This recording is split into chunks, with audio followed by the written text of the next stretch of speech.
So you can think of Deadman mode as a PvP world, and we're basically trying to get Grandmasters on the PvP world. However, there is extra risk involved. In Deadman mode, if you're killed by a player, you do lose everything on you, regardless if you're skulled or not. You also have these safe zones you can't enter if you're skulled.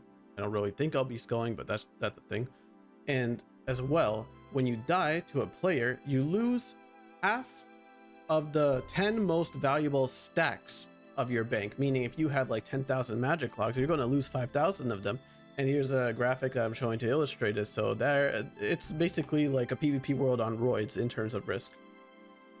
Well, let me give you guys a little bit of a brief breakdown. I'll try to go through this as fast as I can of what happened with Deadman mode in recent times. During March, Jagex came out with a blog post where they made improvements to Deadman mode. And during these changes, basically the rundown is that they have 4 new charms. One is called the Nimbleness charm. This basically lets you bypass shortcuts that you see in the open world, and you could auto re-pickpocket NPCs until you either fail or can no longer do it anymore. This has some use cases, great for alts as well when you don't want to trade agility on them. Stockpiling charm and accumulation charm, these are more skilling charms where you get triple rewards from skilling mini games. You stack clue scroll drops, meaning they come in scroll boxes, and it auto banks skilling resources, which you can imagine is very powerful. However, when you pair it with the accumulation charm, this triples clue scroll rates, which may or may not be relevant. It also triples chinchampas, which could be relevant, and skilling resources, and 5 times the amount of runecrafting runes. So when you combine them, you're banking and gathering at 3 times the amount of stuff. This creates a lot of training opportunities, makes skilling very easy in Deadman mode for the gathering skills. They also added boss breaches. This is similar to in Deadman mode Armageddon, where you have these breaches that come out and monsters spawn out of them, and they drop trinkets as well. They also added trinkets back in, which we have the Venge trinket, gives you vengeance. The trinket of the undead gives you thralls without having to do the quest. But a important drawback for PVM is that you do get a randomly spawned thrall. This can be really inconvenient in cases like Tombs of a Masket, where Akka is immune to different styles of combat from the different thralls. Same for the Wardens in part 2 of the final fight, as well as for Ulm's Mage Hand only really turning from the Water Thrall, the Mage Thrall. So in all those cases, you would ideally like to have the ability to control your thrall, which is what I'll be doing, and bringing a spellbook, a magic cape to spellbook swap into ancients if I need to, if someone gets on me after a raid. And we also have, of course, the PvP weapons. These weapons are not able to be used in the main game for any PVM at all, which is a bit unfortunate, I think. But there are specifically, there's one world, 318, where you can actually use the PvP weapons against other players, specifically Vesta's longsword, but you can only use it in the wilderness on that specific world, or you could use it in PvP worlds, which is a bit unfortunate. However, in Deadman mode, you can actually use all of these weapons in any encounter across the world, which is very exciting for me. And pair that with the charms, specifically, what I didn't go over yet was the vulnerability charm. This increases accuracy against monsters by 50%, multiplies thrall max hits by 5, meaning they hit up to 15. Your thrall rolls from 0 inclusive to 15 inclusive damage, and your damage reduction is 25% from all monsters in your PVM encounters.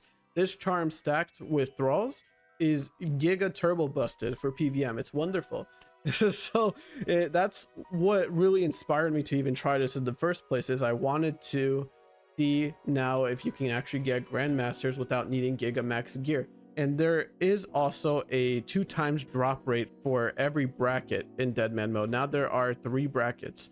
So that is what is going on with all the changes, more or less. There are also breaches on the weekend that I discussed. They happen like every 4 hours. Sometimes I'll attend those, so you'll get to see clips of that as well.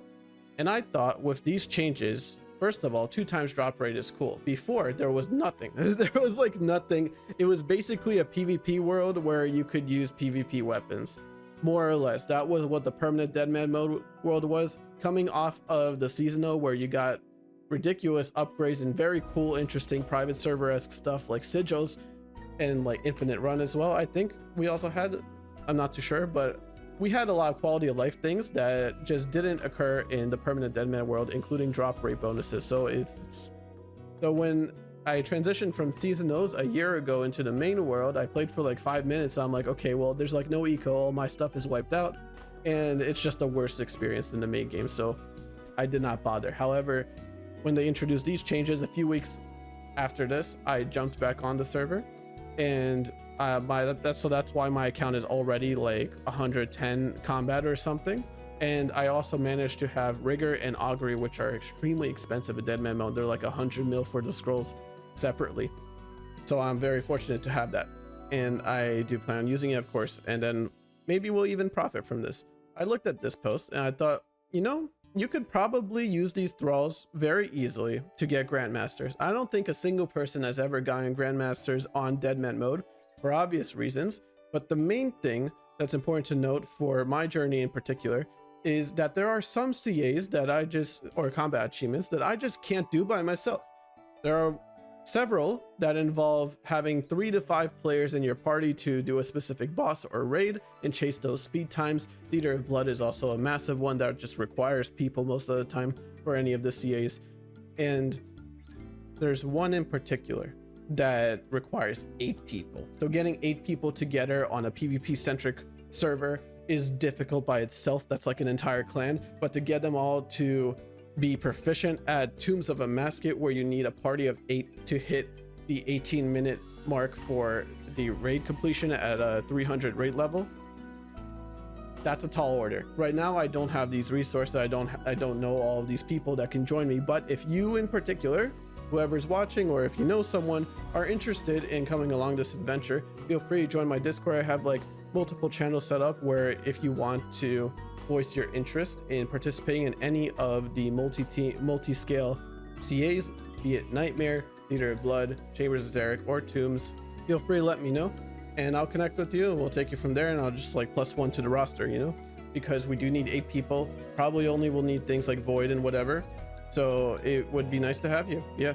it'd be really sick. And one of the benefits is that you come along this TOA CA in particular, you too could also be one of the only Grandmasters in Deadman mode, which of currently I believe that there are none, but I'm not entirely sure. I haven't seen a single one. I don't know of any. So hopefully we'll be able to become the first one. So these will be the only impediments effectively to getting Grandmasters on this server, will be these huge scale combat achievements. Unlucky, but hopefully enough of you are interested that you could join me, and then we can knock those out and it'll be great. Shit the entire time. Oh wow, there's a weird delay. If you close a bank, you can't like drink shit or eat shit. That's something I have to be aware of. Very excited to see these thralls. This was straight up like a league. No, it was a sigil. Yeah, it was straight up a sigil. But you also get defense reduction and accuracy buff. Bro, are you seeing this thrall just go in? Yes, I got the spine. It's weird too because it's one world, so it's not like you could just hop. That's wild too that you can't see that I'm in here. So if someone scouts you coming down, it's like GG's. Let me see what I have left. Oh, I just need one more kill, so I'm probably out after this. Oh, I don't have fucking Song of the Elves done? Holy shit. Damn. I might even fuck around and... Wait, hold up. You think you could store like a twisted bow inside the bird's nest? No, in the bird's nest. Yeah. In the windmill. Oh, are you serious? What other stupid UAM stuff exists that we could do here? Alright, there we go. 99 prayer. Being chilling.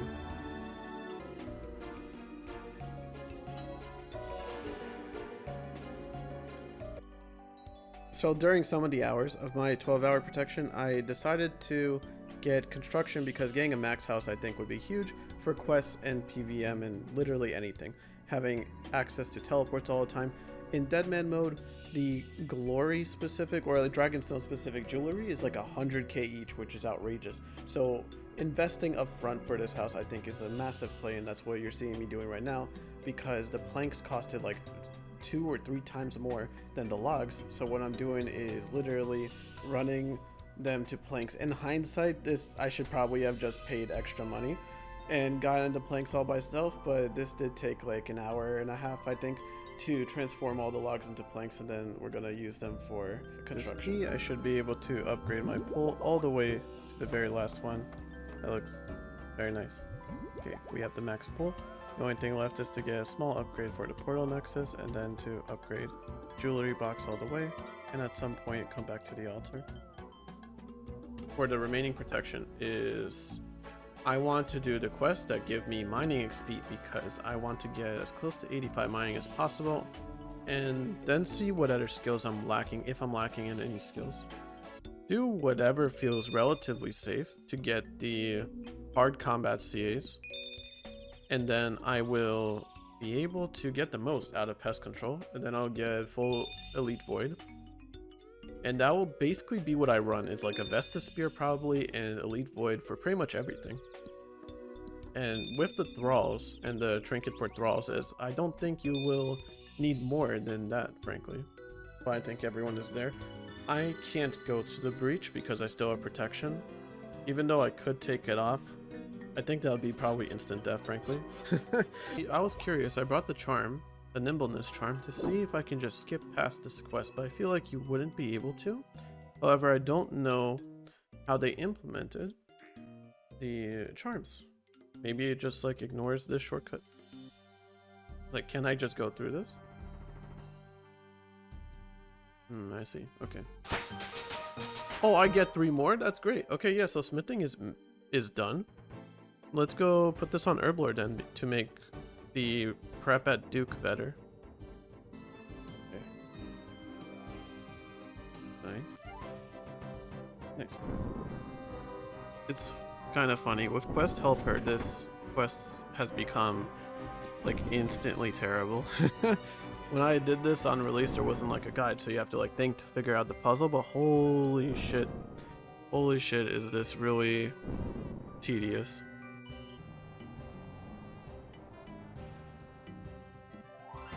Nice. Okay, we got the XP, shit ton of XP, 70 mining. That's good. I don't think I could do Song of the Elves either. Yeah, and I have a couple other quests. That's not happening. So, we just gotta try our best with Dragon Slayer 2.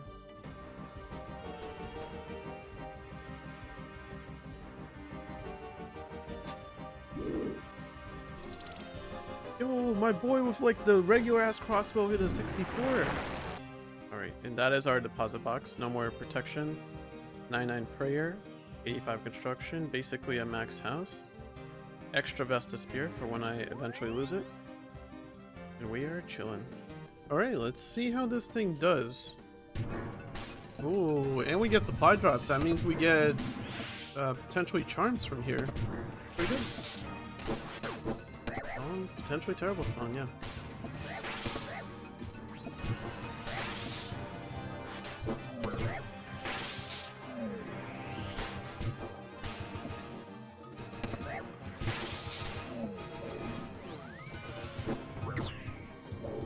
Okay, it worked out. Thank goodness. Alright, I think we got it. Fantastic money, holy shit. And the splinter can be, the quiver can be always saved as like 4,000 splinters, so I'm also chilling in that respect.